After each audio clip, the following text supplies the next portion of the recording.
हर महीने 5,000 रुपए एसआईपी में डालना बेहतर है या एक साथ 60,000 रुपए लमसम डालना ज्यादा फायदेमंद? 2025 में कौन सी स्ट्रैटेजी आपको सबसे अच्छे रिटर्न्स देगी? आज की वीडियो में हम एसआईपी और लमसम इन्वेस्टमेंट को पूरी तरह कंपेयर करेंगे। रिस्क, रिटर्न्स, टाइमिंग और सबसे जरूरी, आपके लिए कौन सही है। सबसे पहले समझते हैं एसआईपी यानी सिस्टमैटिक इन्वेस्टमेंट प्लान। ये एक डिसिप्लिन्ड मेथड है जहां आप हर महीने एक फिक्स अमाउंट जैसे 2,000 या 5,000 रुपए म्यूचुअल फंड में इन्वेस्ट करते हैं।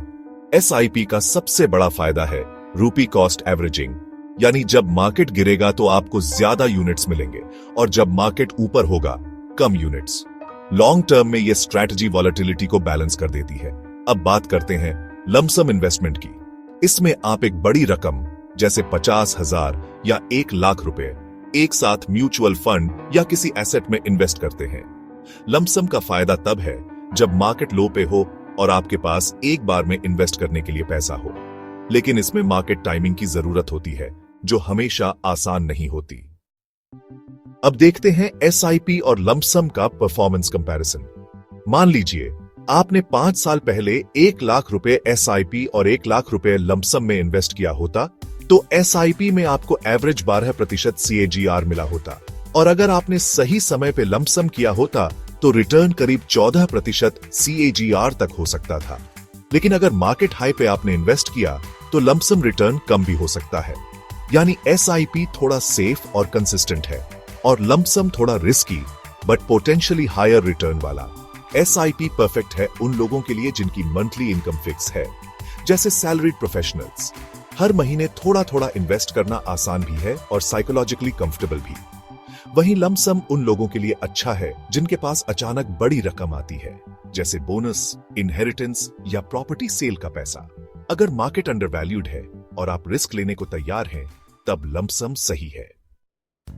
मनमोहित की सलाह, हाइब्रिड स्ट्रैटेजी अपनाइए, यानी एक हिस्सा लमसम और बाकी एसआईपी। मान लीजिए आपके पास 60,000 रुपए हैं तो 30,000 लमसम और बाकी 5,000 प्रति महीने एसआईपी कर सकते हैं। इससे मार्केट एंट्री भी हो जाएगी और वॉलेटिलिटी भी स्मूथ हो जाएगी। मेनी फाइनेंशियल प्लानर्स 2025 के लिए यही अप्रोच सजेस्ट कर रहे हैं। एक क्विक एग्जांपल, रावी ने जनवरी 2020 में 1,00,000 रुपए एसआईपी में डाले और प्रिया ने 1,00,000 रुपए लमसम डाला। 2023 तक रावी का रिटर्न था 1,45,000 और प्रिया का 1,51,000। ज्यादा फर्क नहीं, लेकिन प्रिया को सही टाइम पे इन्वेस्ट करना पड़ा। रावी ने बिना टेंशन के हर महीने इन्वेस्ट किया और एसआईपी ने उसे डिसिप्लिन सिखाया। तो बॉटम लाइन, अगर आप रेगुलर इनकम पर डिपेंड करते हैं तो एसआईपी आपके लिए बेस्ट है। अगर आपके पास कैश रेडी है और मार्केट में गिरावट है तो लमसम एक मौका हो सकता, और अगर आप कंफ्यूज्ड हैं तो दोनों का मिक्स अपनाइए। स्ट्रैटेजी सेम नहीं होती, उसे आपकी लाइफ और मार्केट के हिसाब से अडेप्ट करना पड़ता है। आपकी स्ट्रैटेजी क्या है, एसआईपी या लमसम? नीचे कमेंट करके बताइए। और अगर वीडियो से कुछ नया सीखा हो तो लाइक और सब्सक्राइब जरूर करें।